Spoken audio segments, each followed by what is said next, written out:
Good morning, everybody. It's a beautiful day here in Malibu after the rains have subsided, and this should be a really good one. This is Nick's. Thank you so much for stopping by. Can I shake your hand, please? Yeah. Thank you for stopping by. Interesting story. Nick's emailed me yesterday and said, what? I'm flying out to San Diego to pick up a car that I bought, and then I'm driving right back to Virginia, so if you want to drive it, I would love for you to drive it. 1 day notice. Porsche 911 Turbo, 2004, right? 2003. 2003, and it's an X50. X50. And you bought it yesterday. Bought it yesterday. So what did you learn in your first 24 hours about your car?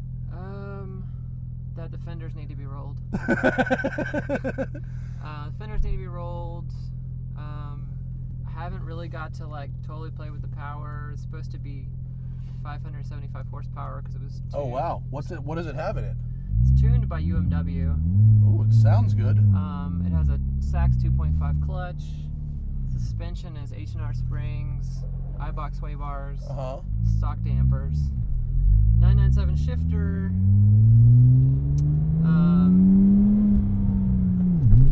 Oh, you're right. It is a little grabby. It's grabby. Okay, so these things, I mean, on the internet, this car is now legendary, mainly because you can get so much performance out of it for relatively no money. It's very cheap. It's the cheapest turbo you can get. Exactly. The newer ones are more, the older ones are more. It's right in the middle. And it has the Metzger engine, which is famously incredibly durable, handles a lot of power. I'm going to lower my audio volume here because I see it peaking. Sorry. And it was based on the GT1 engine, so they would run a lot of power. So let's see. Oh man, no joke. The thrust is legit of this engine. That was only about 3/4 throttle. So these things, I mean, 450 horsepower out of the box with the X50. Right. 575 now with just a few basic things, right? It's supposed to be 600 foot-pounds. I believe that. And it's stock turbos, right? Well, X50 has the K24s. Right, but stock from the factory. Stock. Yeah, okay, cool. So these things are interesting. Like, they don't drive like other 911s. The 993s drive like old cars. The 997s drive like new cars. These are in the middle. They are. And so they definitely have their Porsche-ness. The controls are very light. But I always felt like there was a little bit more of like a disconnect between the steering wheel and the wheels than with the later cars. They always, to me, just drove a little weird, for lack of a better word. Yeah. They're different. They take some getting used to. We're going to go up this way. I mean, they're still old enough. They have... Oops, I should have gone there. They Sorry. have all that feel. No, they definitely have all You that feel everything. And they feel light on their feet. Especially with the 19s, you feel everything. Yeah, what kind of wheels are these? They're 4-stars. Oh, yeah, okay. 4-stars. He did put some new Michelin Pilot Super Sports. Oh, that's very nice. So there are 305s in the back, so a little bit wider than stock. Ooh. A little bit wider in the front and the back. Man, this thing is fast. I'm like not even really using much throttle. That's a big rock. Yeah, probably be a bunch of rocks out here. Yeah, it rained the past couple days, so I'm expecting the roads to be slightly a mess. It's like when you hear these, it's like a turbine back there, you know? It's just the sound of rushing air. It's great. Although this has clearly an aftermarket exhaust. Yeah, rolled fenders. Rolled fenders in the front and the back. Yep, it See, happens. I told you. The steering is so light, but it's not. The newer cars are. I'm trying to figure out how to say this well. Like the newer cars, it's like a laser guided thing.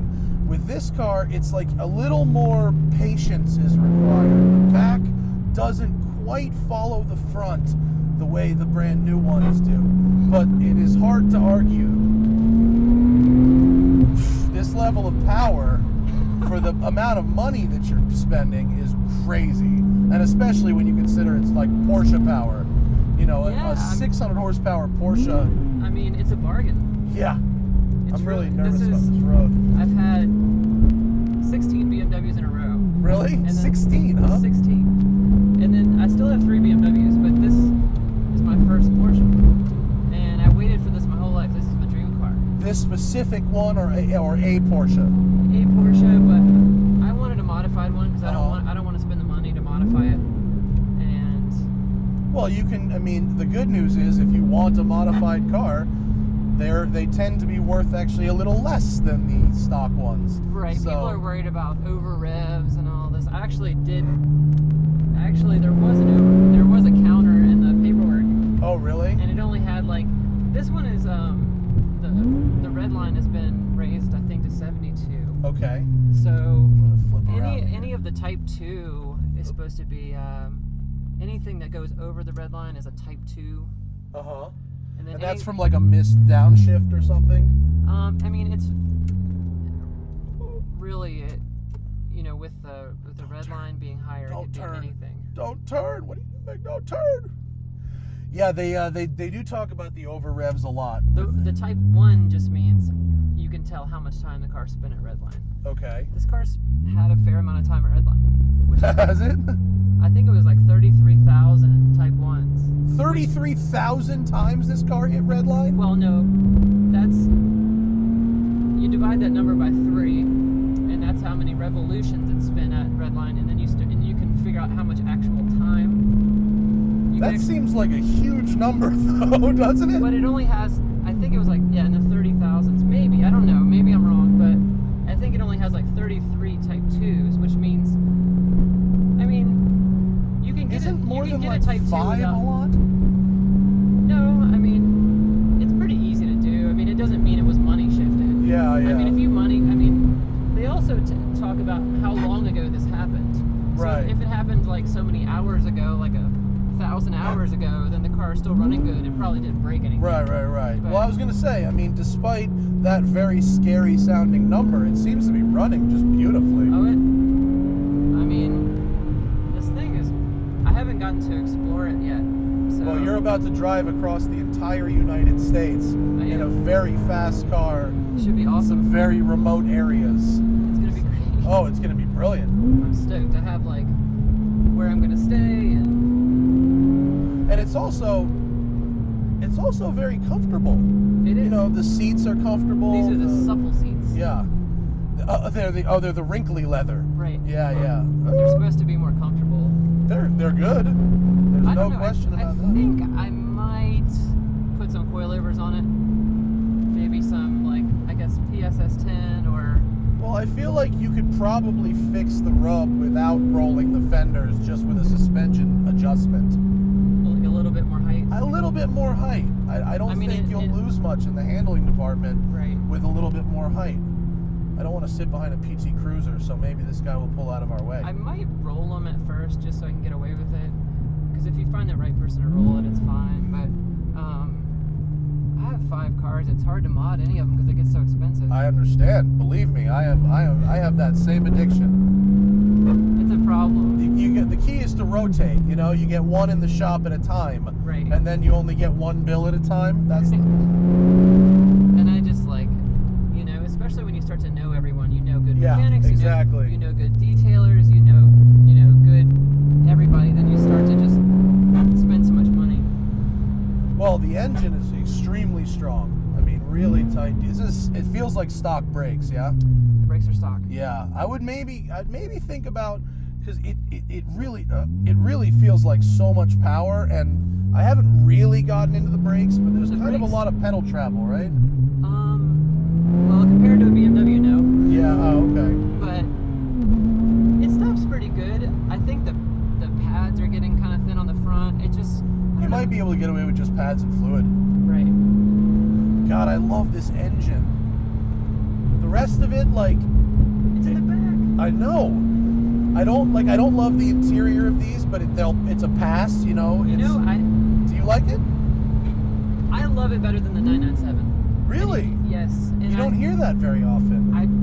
I also like one of my favorite cars, the E36 M3. So actually, the interior of that is. Yeah, I feel you. And you know what? I'm gonna just say it for the camera. I love the headlights. You like the fried egg, huh? Yeah. Well, then you found the right car, haven't you? I think the 997. I mean, it's a better car probably, but and it's also more expensive. But I like the way this one looks. It's just a sexy car. You know? I cannot say what that was, but I could say that it was somewhere near 12 miles an hour. 12, yeah. 12. And this car's real fast. It gets there real fast, and it just doesn't stop pulling. It's a great car. We're gonna see what kind of highway speeds we can. Oh my God! This car's got 200 miles an hour, and no question.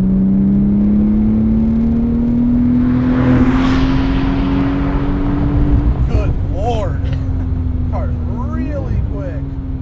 I like this thing, Nix. Thank you.